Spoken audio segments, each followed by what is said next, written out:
Hello, everyone, and welcome to episode 25 of Two Amazon Sellers and a Microphone. Today, Chris and I have a very special guest, Francois Jaffres from Noviland. Francois, There we go. name right? You got my name right. Like I was saying, you did your homework on that. It was easy homework to do because you're everywhere right now. We're trying. Yeah, that's great. Well, hey, Chris and I are super excited to have you on. I've got so many questions to go over with you. Love what you're doing. Love what I've seen so far. So I cannot wait to dive in and just learn more about what you guys are doing at Noviland. Appreciate it. But before we get going, you want to just let everyone know, just give us a little background on you, how you got into sort of this space, and then a little bit about what Noviland does. Yeah, of course. So I started with Noviland 5 years ago. And I was still in college actually at that time studying industrial engineering. And industrial engineering is all about processes. And it's really, I speak to mechanical engineers and electrical engineers all the time. They're like, oh, yeah, you're in imagination engineering. I'm like, yeah, you can call it that if you want, but it's basically the business space of engineering.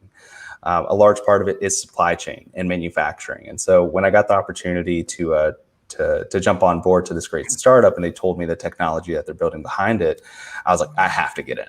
It's something where, they're trying to flip supply chain, or we're trying to flip supply chain sort of on its head. It's a new way of looking at sourcing and international supply chain just overall. And so I started with them 5 years ago, just as an intern. I was one of the first 5 people on the team, making hundreds of calls a day. And, with that entrepreneurial spirit, had a bunch of no's, right? And had a bunch of people that just told us off, and gatekeepers that were telling us, hey, we don't need you. We're doing it our way. And it's just the way they've been doing it for decades. And, with all these no's kind of came about the rise of e-commerce also, and Amazon sellers. And so we were like, well, why don't we just open these doors from medium to large size factories to everyone? And because we can really provide the service and a streamlined supply chain to everyone. And that's, all the way from those that are just starting out on Amazon, those that are on Shopify, or they were doing eBay and want to go private label. And so we opened that up on our platform back in 2018. And so I guess to kind of circle back around to what Noviland actually does, we are a supply chain management company that sort of works with businesses to streamline a lot of their supply chain processes, whether that's the sourcing and manufacturing aspect, whether that's the logistics, the quality control management, the warehousing that we just got into. We really take care of all of it, sort of a one-stop shop. So a business comes to us, they let us know exactly what they want to produce, or what it is they want to ship or store and fulfill through multi-channel fulfillment. And we help them out with it from start to finish, all the way from, specification gathering and factory finding within our network. Because, even with a network of over 4,000 factories, you still have to pick a factory that is right for that project. It's not just someone that could make something. It's someone that wants to make that, someone that has experience with making it. They have the quality assurance measures in place. So we're able to bring that to the Amazon community and to startups throughout the US and throughout the world. We have users in Australia, France, UK, Israel, Canada. We got a few from, I believe, Uruguay, Mexico. So it's exciting stuff. And it's not a US unique problem that we're trying to solve. It's really a global supply chain problem that we're trying to solve here. That's amazing. Where were you in 2013 when I started my? Yeah, no kidding.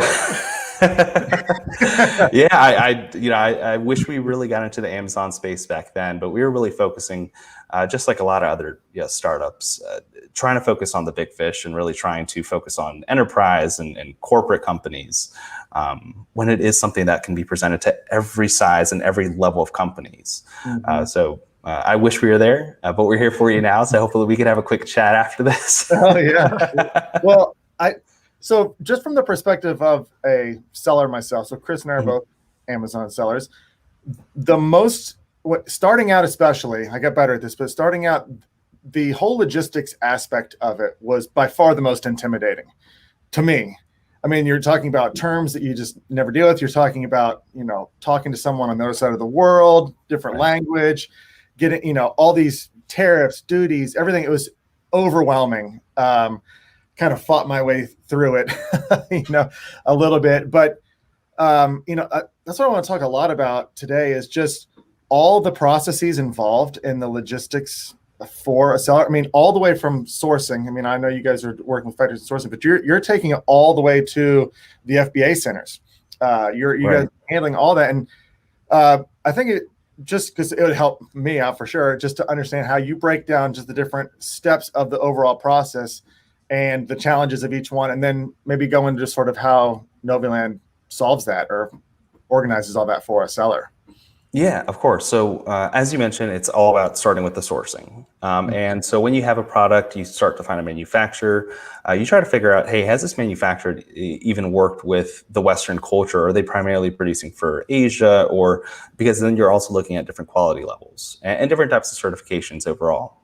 Right, so they might not be very familiar with fumigation charges, or for export, they may not be familiar with what children's protection safety certifications, anything like that.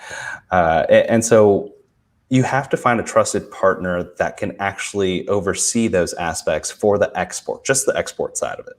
And understanding, how is that packaging going to hold up for the intended use? Now, if you're talking retail, it could be sort of a flimsy packaging because they're going to have to put it on the shelves anyways, and they're usually doing it by the container load.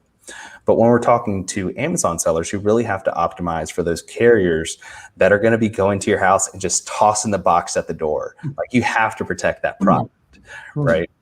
And so we start off with just looking at these different aspects within a product and within a project. And we will make suggestions based off just that. Hey, what sort of certifications are you going to need? How protected is your product? Are there any expanded polystyrene suggestions that we can make? And what everyone knows at home is styrofoam, but a lot of manufacturers might not know that particular name because styrofoam is a brand. It's not necessarily a material. And so we'll have these conversations, just sort of shed some light on it, which I think is something that a lot of sellers tend to lack because they don't think that far ahead. They think, I want this, let's say this coffee mug, but now how am I going to transport that to Amazon? It's going to have its own packaging. It's going to have that styrofoam that protects it. Is it going to have a card insert? So we do have an Rfq guideline that sort of outlines all these different steps, and it includes the types of certifications that they may need to consider, including when when COVID hit, a big thing was PPE. And that's, hey, now I have to find a factory that is FDA certified and they have it properly listed. So they may have it as a scavenger mask or different classes within FDA to sort of bypass a lot of those FDA regulations. We have to make sure that it's properly classified to import now. So we talked about the export and figuring out those certifications, but now the importing side, it's just as tricky. It's knowing, what is customs really looking for? It's realizing, is that going to go on an LCL or an FCL? So a less than container load or a full container load. How is that going to be palletized? Can those pallets stack on top of each other? Now we're also talking about FBA requirements, right? If you're going directly to FBA, how tall can that pallet actually be? Do they have all the proper labels? So what I see a lot of sellers tend to do, and you guys might have some experience with this, is importing it, sending it to a 3PL, and then having the 3PL label all the either FN SKUs or labeling the different boxes or pallets to ship an FBA. That's a very expensive process, and it's timely because you have to ship it there. Now you have to have them actually label all of them. You have to pay for those labels. It's just less time that you have products that are available within Amazon. And who knows what other competitors are going to get there before you. So we take care of all of this at the source while it's in China, and we inspect it once it's fully prepared for FBA. And we will ship it all the way through. So we'll take care of those export clearance documentations with the factories, making sure that everything is protected when it comes to our logistics center. So it might require some repalletizing or some securing on that pallet. So it could be, additional protections on the corners. For example, if it's going into an LCL container, make sure that all the labels are obviously right and that they're visible and that they are compliant with Amazon's terms of service, which everyone hates. But we have to make sure that that happens. When you take care of that at the source, you get your products in quicker, you get your products in correct the first time. And you don't really have to take that additional step of finding a 3PL, and who knows what other processes that you have to take with them if they're a bad 3PL. So they might have to receive it at their warehouse. And now you're talking about accessorial charges. And I'm covering a lot within just 2 minutes, but that is basically the overview of everything that we take care of and that no one else really has to worry about when it comes to importing into the U.S. Wow, yeah, you covered a lot there. And what I want to get at is like that. You made just to scratch the surface, because there's a lot of moving parts from getting a product, from your supplier into FBA. Speaking from experience, like trying to tell your supplier or your 3PL like how to label products, or even like the case labels and the pallet labels. Right. If they get that wrong, it is a big pain to get that shipment back. You're screwed. Yeah. So the fact that that's taken care of, like that's a huge benefit, because there's been times where, I download the labels, I'll send it to the supplier and say, okay, these need to go on each side of the pallet. Well, that doesn't get translated correctly. Yeah. And so they don't know where to put the boxes. They don't know where to put the labels. Knowing that there's somebody that's experienced in this and just be like, here's the labels, go with it. That takes a lot of burden off your shoulders as a seller. You don't have to worry about like the label's going to get right. So that's a huge benefit there. One thing I want to touch on is, product research. We're searching for products. We're finding products. We're looking around everywhere. There's ways to do it. Let's say I find a product. I find a product I want to source. I'm ready to go in with it. I've done my test order. I've got samples. I come to you. What do I need to provide you in order to know like if this is going to be a good relationship as far as using Noviland, or do I need to go somewhere else? What's that process look like? So, and this is, it's a great topic, I think, because it's somewhere that I see a lot of sellers tend to lack. And they lack it because they're kind of pulled in by all these videos on YouTube and through their courses, just talking about how easy it is, right? And once they have, that easy mindset, they're like, oh, I just need to tell them I want a mug. And it's like, well, what material do you want that mug to be? How much is that supposed to fit? Is it supposed to be microwave safe or dishwasher safe? What sort of finishing do you want? Now, what kind of packaging do you want? Do you want a his and hers? And how is that going to be separated? There's so much that actually has to go into it. And that's why we do have that RFQ guideline. And we have to take a look at it. Ask a question. So, because this is the RFQ, which is a request for quotation. Right. That is super important, and I've messed that up and gone. And now, I feel like you can right off the bat just tell a supplier that you don't know what you're doing, and when you get that stuff wrong. And so I just want to bring that up because anybody didn't know what RFQ was that's listening, that you guys take care of that and walk through it is so huge. And it's such an easy way for factories to filter you out.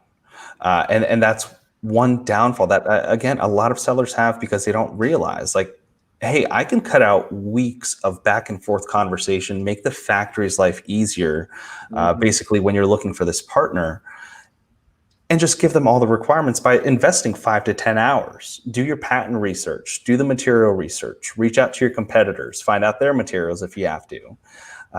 Don't come and say, I want a metal, a metal cutting board. Say, I want a metal cutting board made out of stainless steel 304, and it has to be a particular thickness. And this is how I want to protect it. I want to put that in bubble wrap, and I want to put that in a box, and I want to have that box to have a card insert in it. And that box isn't going to start off with a full custom design, so don't worry about that. We'll put a sticker on the top of it with just my brand. That way I test the market. So it's really thinking 10 steps ahead as to how can I establish a great partnership relationship with these different factories or suppliers. Could be a trade agent, could be a sourcing agent, could be a sourcing company like Noviland. No matter who it is, you have to start off right, and you have to look professional when you're doing it. So we would come to you before even talking to anybody, before even getting samples of something. We're going to work with you to find the supplier once we just have a product idea. Well, once you have that product idea fleshed out, so you know the materials, you know all those specifications that you really want to go to, and we can make suggestions. But again, it goes back to being prepared first. So if you wanted that stainless steel 304 and we reach out to a factory and that factory just says, hey, you know, I see someone else that's making this with titanium and it's only 10 extra cents, but it's a much higher quality product, prevents scratches on it, then we'll let you know. But you can't just say, I want metal, because there's so many different types of metals. Do you want tin plate? Do you want some of the cheapest material you could possibly get and it'll dent the first time you use it? It just varies. And, you know, I speak to every single user that comes onto our platform. That's the first thing that they do. They sign up for an onboarding call with me. And when I speak to them, a lot of times they're not prepared for sourcing, and that's perfectly fine. It's just it could be, you know, a 30-minute to an hour-long conversation where I tell them, hey, look, these are the things that you really need to be looking into. You need to think about the packaging.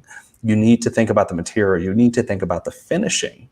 And if you're not familiar with them, you can always ask us. We have no problem with, you know, making some recommendations. But if you dive deeper into Google, which is everyone's best friend, you could find these things out. And it's going to take a few hours, but it'll save you weeks down the road. I think that's great. I like how you have that conversation with the potential seller. Like, hey, you need to know all this stuff first. It's not just find me a mug and let's start sourcing it. There's so many moving parts, like you mentioned, the type of metal, packaging. So sellers need to know that when they're sourcing a product, there's more inside, there's more to it than just picking a widget and start selling it. On the supplier side, here, how do you find these suppliers? Where do these suppliers come from? Like, how do you vet them out? If I wanted to be a supplier, how's that work? Like, what's all that process look like? Yeah, so we do have a business development team, of course, in China. We have 2 offices in China, 1 in Vietnam, and that consists of product and factory specialists. It consists of our business development team, order managers that oversee the logistics aspects, you know, those export certifications, import certifications and declarations, things like that, quality control inspectors. But our business development team is awesome in finding these small groups of factories that really tend to be more the medium to large size factories. So we can't necessarily service, you know, the 100, 200 unit orders, unfortunately. But what you get when you work with medium to large size factories is they have the right quality assurance measures in place, which is significantly different than quality control, right? These are the processes that the factory inspects the product throughout manufacturing. They have the right upstream supply chain. So it's not a factory. It's funny how this circles back all the way to the beginning. It's not finding a factory that just can make your product, or they think that they can make your product, which a lot of times you'll find on Alibaba. Someone just says, yes, yes, yes, give me, give me, give me. It's finding one that has the right machinery, that has the right upstream supply chain partners. So they have the raw materials, they have the parts and pieces. They're familiar with the different types of textiles or materials that need to be used in it. They might have even made that same product in the past. And so that goes into the factory selection, and it also goes into the factory vetting. So it's looking into, hey, are you who you say you are, and what all can you provide? You know, manufacturers aren't going to be making this coffee mug and a phone case, or this coffee mug and a set of utensils. That's just not how it works. That's a trade agent. When you look at Alibaba, that is a trade agent, and it's such a red flag. And the downside is they won't say they're a trade agent. They'll say, oh, we are representatives of the manufacturer, or we have a cooperation of manufacturers. But it's just a surefire way to find a trade agent. And that's perfectly fine. You could, and you'll start off with, you know, those 100, 200 unit orders. I know that spiraled outside of the question, but to answer your question directly, we have a business development team that vets them, visits them, speaks with factory management, which is most important, not just speaking with a salesperson, because a salesperson will do what they do best, and that's sell. Yeah. The supply chain is just so fascinating. I mean, when you talk about upstream, I mean, it opens up all kinds of different doors. You'd think about, I mean, those factories have to deal with other factories to get the pieces and the materials to make your product. And it probably just goes on. It'd probably blow your mind if you saw from start to finish how products are made, like what it takes. And it's super important. Like if you get a bad factory and you've made all this time to make a good listing, did your keyword research, you got the images, you've spent months doing this, and then your product gets in there and it's just trash.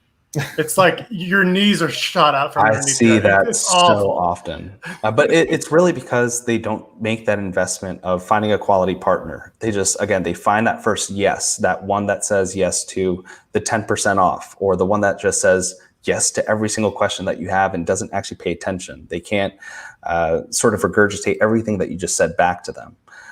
And so that's the quickest way, obviously, to impact your seller account, to have a bad listing, to even unmotivate you from wanting to sell on Amazon, which I hate because it's such a great opportunity. Mm-hmm. That's so fascinating. I'd like to go now from dealing with suppliers to the next step is the logistics of getting it from there to where we are. And I can give you just a little, I mean, my history, it took me 8 or 9 years to even get to where I am now in terms of how I ship. I mean, I started off, the supplier would take care of everything. It would show up at my house. They did everything, and I didn't even know what the shipping cost was. They just said, we'll deliver it to your door for X amount per unit. Right. So I'm sure they buffered in a whole lot of profit for them. And then it got to where I was able to ship it directly to Amazon. And then I was doing container loads and having them go to a facility where they're split and then shipped to multiple. But every time I'm so nervous about that process. I mean, you're sitting there thinking, okay, I've got, $50,000 floating on a boat. I don't know where it is, who's going to take it, if it gets to the right place. You learn all these terms, like what does FOB mean? What's DDP? What's CIF? All of it. and you're like, and then if you don't, you're in the dark on what the duties and tariffs are, or all of that. And now, and we'll transition. Now I'm looking to sell internationally. So I'd love to be able to get the goods go from the supplier to Europe or wherever without me touching it. Okay, with Noviland, or maybe without Noviland, we'll talk about what would a Amazon seller like us, what are all the things that we would need to know about and cover our bases in the logistics aspect, and then how does Noviland streamline that? So for starters, it's fully understanding Amazon FBA terms of service. That's hands down. You can Google it. The first one that pops up, I think, is something from Seller Central, and it actually says like FBA prep requirements. And that outlines, all the way from the dimensions of the master carton to the maximum weights, which I think is 50 pounds in the US, to the pallet size and the pallet height. So you have to take a look at all these, and when you're working with your supplier, let them know, hey, these are the requirements that this has to be. If they ask why, tell them why. Don't keep them in the dark. This is a partnership that you're trying to establish. So that's the first step. Second step is finding a freight forwarder. This is what a traditional process would go to. You have your product, you have the inner box dimensions, you have the net weight, gross weight, you have the master box dimensions, pallet dimensions, all of that information. You approach a freight forwarder, which there are thousands of them out there. You can find them on Sermondo, or you can find them on a Facebook page to try to think through, there's 20 or 30 different freight forwarders that reach out to you to a question that had nothing to do with freight forwarding, but you can reach out to one of them and start to get quotes. And you really want to do some history and background on those freight forwarders as well. Try to see if they have any reviews or any, what do you call them? Not recommendations. References. Right. If they have any references that they can really cite or that you can speak to, because it's not just going with the cheapest freight forwarder, and you might have experienced this in the past. Going cheap, whether it's with your product or whether it's going with freight forwarding, you're going to get a cheap service. You're going to get a lot of over promises and under deliveries.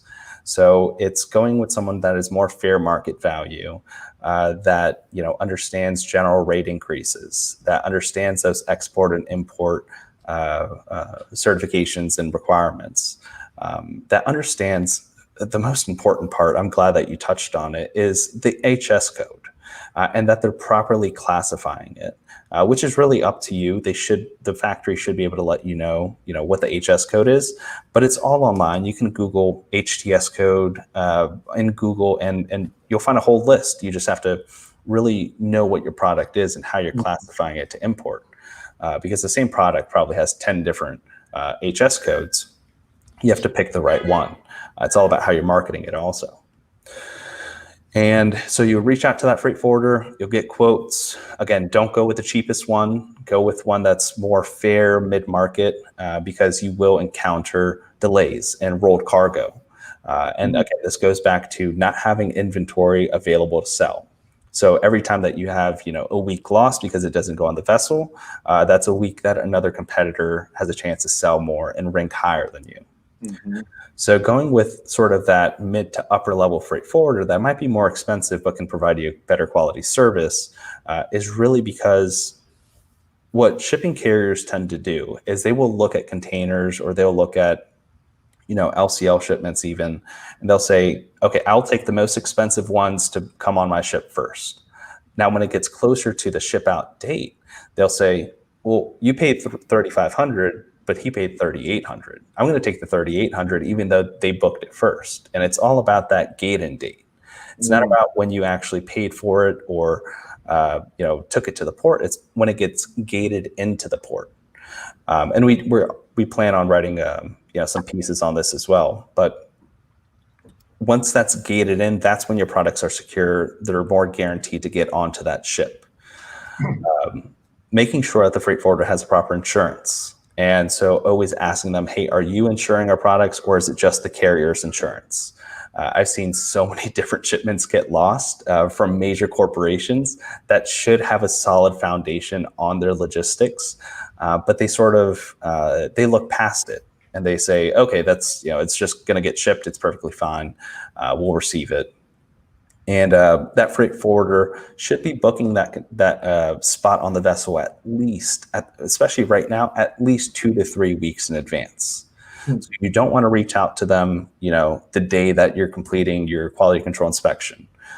You want to do it at least 2 to 3 weeks in advance, and that really gives them time to also find the proper equipment.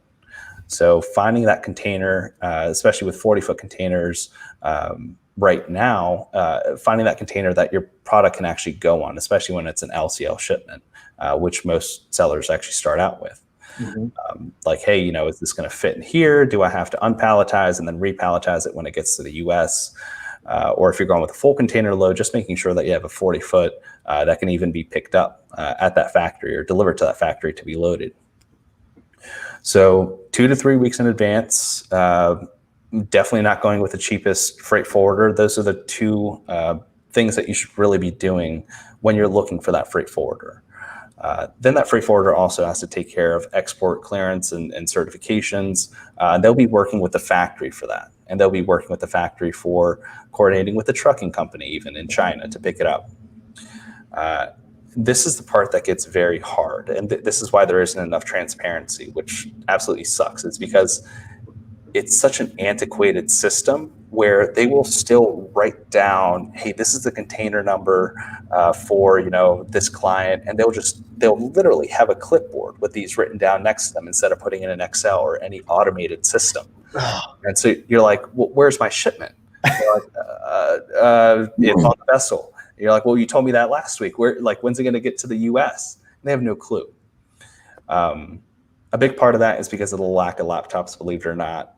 Especially when COVID hit, they didn't have personal home computers. They would go into the office and actually work on those computers. So they weren't able to get you those updates.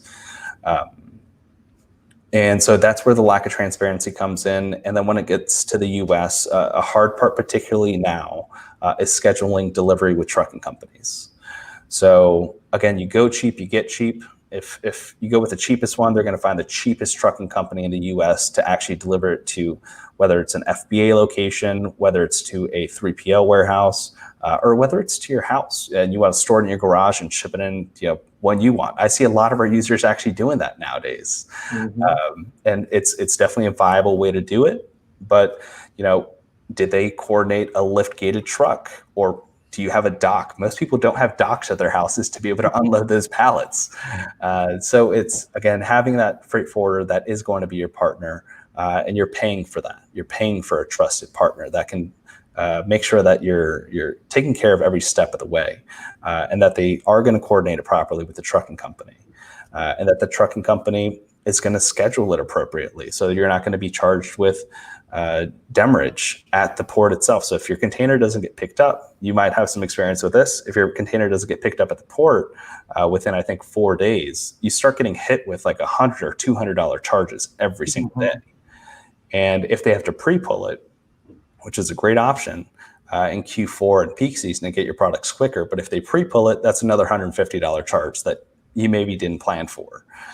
If the trucking company didn't coordinate well with your 3PL or to deliver to your house or with Amazon FBA, then you may get hit with truck storage or truck yard storage fees, which could be $50 to $100 a day. And so these are all these different accessorial charges that when working with a trusted partner, they should let you know ahead of time. Hey, this is the last free day that the trucking company can store your items. This is when it has to be delivered. And if they don't notify the 3PL, your 3PL may be full and they may say, I can't take it. Why don't you tell me when it got to the US or when it got to customs or when it's been cleared by customs? So everything that I just described, it's a very messy process. It's also declaring with customs, if customs inspects it, then you have to provide all the proper paperwork and documentation. And they also charge you for that, unfortunately, even though they're random inspections. What Noviland does is takes care of all of that, where you don't have to worry about any of it. We will actually deliver it to the final destination. We'll just notify you every step of the way.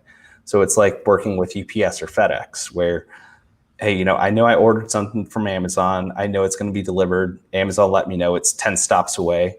And now it's here. Great. We'll do the same thing through our platform. That's amazing. Yeah, that's awesome. It's a new way of looking at it. Yeah, what you just described gave me so much anxiety. I was like, oh my gosh, that sounds awful. But see, if I just go to Noviland, I have somebody in my corner that's going to keep me updated. They're going to make sure all the paperwork is filled out correctly. They're going to make sure all the logistics are going correctly. The HS codes are all figured out correctly. You do this on your own, I'm telling you, you're going to lose focus on your product. You're going to lose how you need to get your title set up and your listings all set up because you're focusing on your shipment. Having somebody else worry about this while you try to figure out your listing or whatever you're doing, this is going to take a lot of time off the seller's hands. So that's, oh my gosh, I got to settle down. I was getting anxiety there. now try doing that for a dozen products or 24 products. Oh my goodness. goodness. To expand your company instead of working with a partner. And that's why, we love working with startups and new Amazon sellers because that's an expensive learning curve. And it's a learning curve that we could just completely cut out for them. And so we love it. We hope that they love it. And, obviously we can bring that to you guys too. Oh, yeah. I mean, it is an expensive learning curve. And I mean, Chris and I learned by trial by fire for sure. And we still don't have, I'm speaking for you, Chris. I'm speaking just for myself. No, you're right. I still have a lot of areas to improve there. Just in everything that you talked about. I mean, I can't tell you the way that it's evolved for me. I mean, I've had shipment when I first started, they were coming straight to my house. I had no idea how they got there. It was delivered, duty paid. I just paid my supplier. Right. And then I got my kids labeling all the products. I had like slave labor in my house with my children and just labeling these products. And all of that gets taken care of now with you. And then as you go through it, I mean, just learning, like I still don't even know what's more beneficial for me if the terms I set with the supplier, like FOB, or if the freight forwarder can actually like pick it up at the factory, or what would be most beneficial to go onto Noviland. Like as a seller, if I come on to Noviland, we've gotten past the supplier, we've selected the supplier, etc. What all do I have to do with you for you to take care of all the logistics? So we do have a logistics management form. You just fill that out, submit it right into the Noviland platform. We even have it easily accessible once you create an account. It's in the new RFQ section, and I can walk you guys through it after this. But there's a little button you click. It says, what should I write here? And you'll see a drop down. The Rfq Guideline, you'll see a logistics management form. You fill that out. It's pretty detailed. It's actually more detailed than I would say most other freight forwarders or logistics management companies. The main reason for it is because we care about your products and we want to make sure that they're done properly. So we will give you, suggestions. A big thing that we always tend to see is that HS codes are wrong. And when you do let a factory ship at DDP, luckily or hopefully you never encounter this, but they may be undervaluing your products. And these are issues that you could run into when they actually clear through customs and if they go through that random inspection. If you have to submit that invoice and it's different than what they're declaring it as, now you're going to have your product sitting there for a few weeks while you deal with it in customs. Same thing for just the clearance aspect and working with customs to get them that paperwork. That's time. And time is money. You could be expanding onto your next product. So that's the value that we get to bring to you. So rather than you doing that anxiety-ridden process that I described before and figure out what the best shipping method is, we'll take that off your hands. That way you can focus on expanding and scaling up your business and looking at complementary products and looking at bundles and multi-channel, going to Walmart, going to Shopify, doing all these different avenues. That's really what you get when you're coming with Noviland. It's interesting because you brought up something there about suppliers undervaluing the cost of the product. And that's something that you would never even think about. It's such a, it's a minor step in the process. But this actually happened to me. I had a supplier early on reach out and ask me what would I like to value the product at. I mean, he knew what he was charging me. Yeah. Like, do you want me to put it as $1 or $1.50? It should have been like $8. I mean, he was actually asking me if I would like to decrease that because it obviously would decrease the tariff if it goes undetected. If that had been when I stopped doing that, we were working with supplier and went to a freight forwarder, that was the first thing they caught. They're like, you're going to get in trouble with this. And if you misclassify it and they have to reclassify it, you are subject to paying twice the duties than if you initially classified properly the first time. Twice the amount. So if you're talking about, the new duties of about, 30, 35%, now you're paying 70%, all your margin is gone. Yeah. And now you're on the customs watch list. So you're more prone to getting those random inspections and paying those additional inspection fees. It's those little things that, a sourcing agent or a trade agent might not, or a factory might not be able to tell you or not want to tell you because it's not in their best interest. But it's something that you have to do it by the book. Otherwise, you go with all these black hat tactics. Same thing with PPC. You do black hat tactics or listings, or if you get caught, you're going to find out it's not worth it. But until that point, you might see some benefit in it. It's just no way to run a real business. One thing I want to touch on real quick is, I've dealt with some factories and you get that relationship with them. You're Skyping them, you're WeChat and email. But they're really good about letting you know when they have a new product. They are. They're like, if I source a product before and they come out with a newer model, like, hey, we got this new model, you want it? Like, I kind of enjoy that because it lets me know that they're coming out with newer stuff and newer products and trying to be better. In Noviland, is there a way or is there a feature in there that, like, if let's say I source barn door hardware, if that supplier comes out with a newer version or a better technology, is that message portrayed to me since I've already bought that product once, or do I have to go out and actually actively look for that new feature? So it really depends. Now, of course, if a factory comes to us, the same factory, and they say, hey, I'm making a new and improved version of this barn door hardware, if you wanted to propose that to your client, then we will. And of course, if they just let us know randomly, then we're working on something. It should be coming out in 2021 where that will definitely be top of mind and a better feature that we emphasize on. At the moment, we don't proactively look for new products for our users. A big fear of it was sort of conflict of interest. We didn't want to step on anyone else's toes, whether it be, in different business that came to us looking for this newer product. But it is something that we're sort of developing and working out.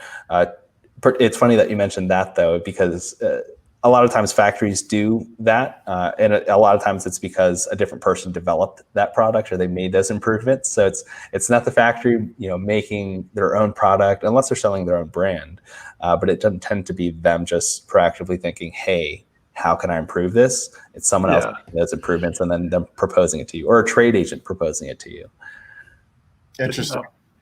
Do you guys ever, as a part of your platform, ever group shipments together to fill a container to get efficiency and cost? Like if Chris has an order that's LCL and I have an order that's LCL, are you guys able to manage that to get maybe more efficient costs on shipping? Yeah, so we have over a dozen very great shipping partners that we actually work with, depending on the type of shipment, depending on the time of year, depending on the lane, even if it's going to the West Coast or the East Coast, or a fast boat or expedited shipment is what a lot of users tend to know it as. And so we'll work with them to group those different shipments, and of course get that within our algorithm, because we do have a shipping algorithm right in the platform, detects which partner would be best suited for you, and it automatically sort of does that. So you always get a actual cost. This is another benefit of ours. You get a product similar to Amazon, add it into a cart, you can enter in 10 FBA locations. You can enter in a few on the West Coast, let's say the Midwest, Texas, New Jersey, South Carolina, and you'll see all the shipping quotes and the customs and import duties immediately. Wow. And so you don't have to, you could shop around, there's no harm in it, but we will tell you exactly what you're going to be paying your landed cost or your COGS, cost of goods sold at that time. That's unbelievable, because a lot of times I've had shipments come in and then I get hit with the tariff or the duties later in a bill that comes randomly later. It's not all in there. And just to streamline that is amazing. How do, as a client of yours, how do we pay for that? Does everything get paid through your platform? All the duties? Everything is through the platform. Yep, we collect everything. We're a U.S.-based business, so you're paying a U.S.-based business. We take care of the foreign exchange and everything, and we actually release installments to the factory, so we still hold some sort of power over them throughout manufacturing. So if a change needed to be made or quality needed to be improved, it is important that you do have that money in hand, because of course, you pay them 100%. They're going to give you a product. They're going to be like, well, we have the money. It's a $5,000 order. You're not going to litigate because it's not even worth it for you. Mm-hmm. But if you hold part of that payment to them, you're able to say, hey, I still owe you 70%. You have to make that improvement. Otherwise, you're not going to get that 70%. You already bought all the materials. You put in all the work. Mm-hmm. Luckily, our product specialists are very good at that and interacting with the factories, because it's also not just playing hardball with them. It's not just telling them you're going to do this and you have to do this, because they will find a way to cut a corner. So it's understanding the business culture, and it's understanding why they're saying certain things. Why are they telling you they can't do that? Is it they don't have the tooling? Is it they're not confident in the output of it? And we sort of tell our users in those cases, hey, this is why they can't do it. That's amazing.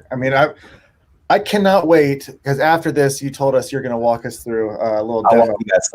I cannot wait to see what this looks like. This is my least favorite part of the entire process. I gotta admit. I think it's everyone's. Yeah, and I'm fascinated. I'm curious. I'm interested in what goes on, but I hate it, and it is so much, like Chris was talking about. There's so much anxiety. There is nothing scarier than wiring a huge chunk of money across the world, and you're praying that your stuff shows up where it's supposed to go, and shows up right. Shows up with the right quality. Yeah, it is. It's tricky, but I do have one final question for you. You're in Pittsburgh right now. I am. That's where the Steelers are. We're in Kansas City, where the Super Bowl champs are. Number one, are you a big Steelers fan? And number two, who do you see winning the AFC championship? The Steelers or Chiefs? I will say that I'm not a Steelers fan. I'm a Steelers fan by location, and because I have a few neighbors that are Steelers. I'm a Washington Redskins fan at heart. I was born and raised in Arlington, so I have no choice but to be okay with losing and be content with not having any championships under my belt. And so a part of that also comes with wishful thinking. And so no matter who we're going to be talking about, I'll always pick the Skins over anyone else. But I wish the Steelers all the best of luck, and of course, let's see what Kansas City has in the cards for them this year. A Super Bowl championship. But you do have a little bit. You have some Kansas City over there in Washington with Alex Smith. So we do. Yeah. He's take it or leave it. Yeah. But thanks so much for coming on, Francois. This has been great. This has been the most fun I've had talking. I mean, I learned so much. This is an area that I just have no expertise in. I wish I did, but now I'm just going to work with you guys. Yeah, we'll chat after this. We'll definitely chat after this. Yeah. So, I mean, everyone out there, if you're listening, check out Noviland. I mean, I'm super excited to check it out. See what they can do for you. Give up this difficult part of your business to professionals. But again, Francois, thank you so much. We had a blast. And Chris, we'll be back at this tomorrow. Yeah, Francois, don't go anywhere.